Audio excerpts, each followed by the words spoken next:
Hey everybody, this is the Average Joe. I'm not really planning on doing a Versus vid in December, maybe call it a Christmas vacation for me, but there is something I would like to talk about in the meantime.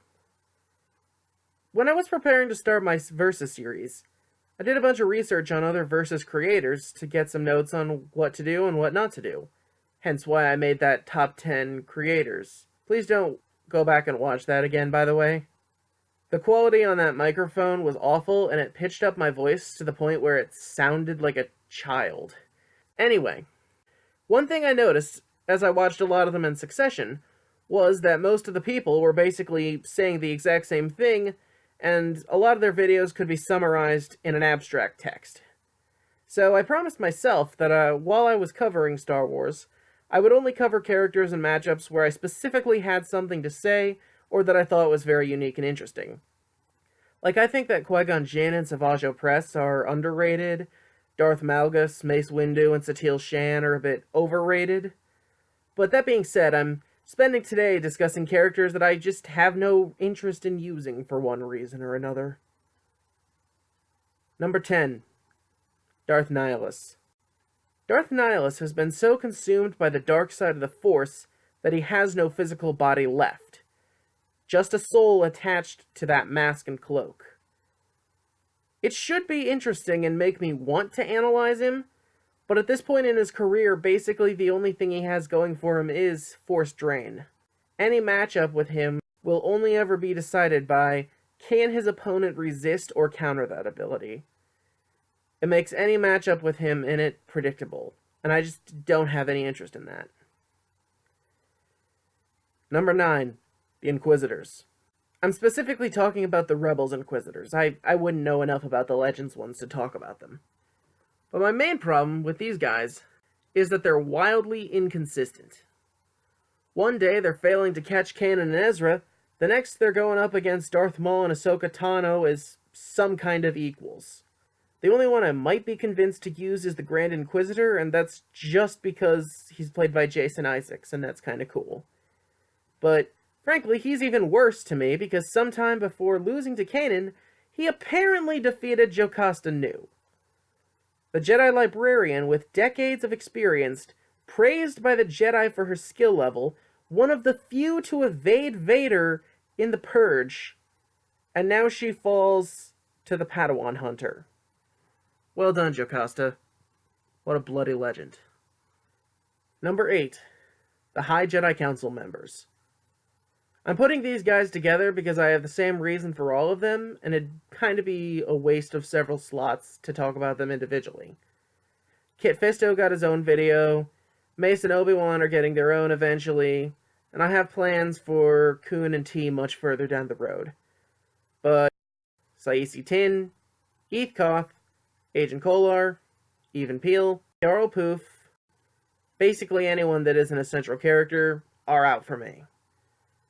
Some of them kind of make for interesting characters on their own, like Ki-Adi-Mundi is basically a Mormon Jedi Master, and Oppo Rancisis is kind of like a snake monster, but none of it hits me enough for me to want to cover it in my Versus series.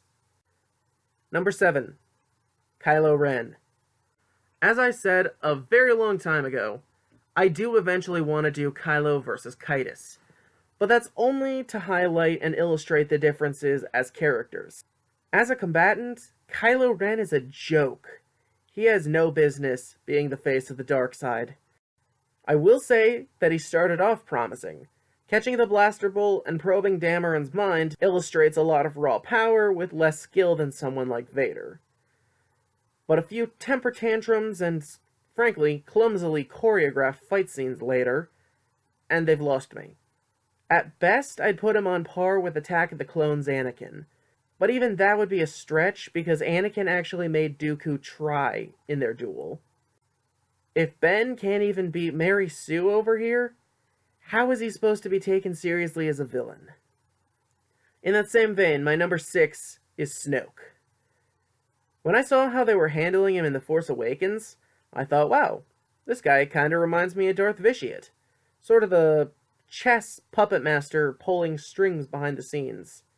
Just give him a few really good feats and I may pit them against each other in the future. But aside from maybe using lightning from outside of his body, something Ghost Yoda apparently also does now, his best feats are just screwing around with Rey and Kylo. And you already know how I feel about them. Number 5. Darth Plagueis. I've heard all the memes, you ever hear the tragedy, blah blah blah. I just don't think there's enough to make him a recurring combatant in this type of analysis. As Evan Nova 95 so eloquently pointed out in Finalysis, Plagueis is only recorded in one serious lightsaber duel ever. The rest of the time is just him playing around in his laboratory and killing off whatever assassins his enemies sent to kill him. I could go on about how I personally find him overrated, but that's about all I need to say for the time being. Number 4. Exar Kun. This one hurts me to say. Several comments on my channel have already suggested him. I just can't bring myself to say no. My problem with Kun is sort of the same problem I have with Nihilus. All his effectiveness on the battlefield lies in his Sith sorcery and his short-hilted saber staff. Every battle comes down to that same root question. If they have a countermeasure, he's dead. If not, his opponent is dead. It's another example of a zero-in-between character, and that kind of bores me. Number 3. Darth Sidious. Plenty of other people have used him, and very well in some cases, but at this point I feel as though everything about him has been said. There are plenty of Jedi and Sith who can contend with him, like Bane, Vitiate, Krayt, Dooku, and arguably Vader, but really only one or two of these guys in the entire universe can scale above him. Nobody else has what it takes to put him down. Speaking of which, number 2, Yoda. Here's a quick recap of every single Yoda matchup ever. Blank has the physical edge, but Yoda holds the edge in force abilities in lightsaber combat. Blank could defeat him if he was able to hold out long enough to wear him down, but Blank simply doesn't have the necessary power or skill to hold out in most scenarios. There. Think of every matchup you were ever going to suggest and just put the character's name in the blank. Well, almost every character. Number 1. Grand Master Luke. You saw this coming. Luke defeated Sidious before he hit 30, closed a black hole with his willpower, and has a working knowledge of nearly every Force ability in the galaxy that I can think of, which does include the ability to achieve complete oneness with the Force, which is essentially the Jedi equivalent of going Super Saiyan, and also allows him the ability to strike with 1,000 lightsaber hits per second and above. Need I say more? They say that if you work on writing projects like this for a really long time, you eventually will come up with ideas on stuff you thought previously impossible. But at the moment, I wouldn't count on it. Thank you for watching. Please let me know your thoughts. Don't forget to subscribe, maybe add a couple suggestions for the future. And I'll see you guys later. Peace.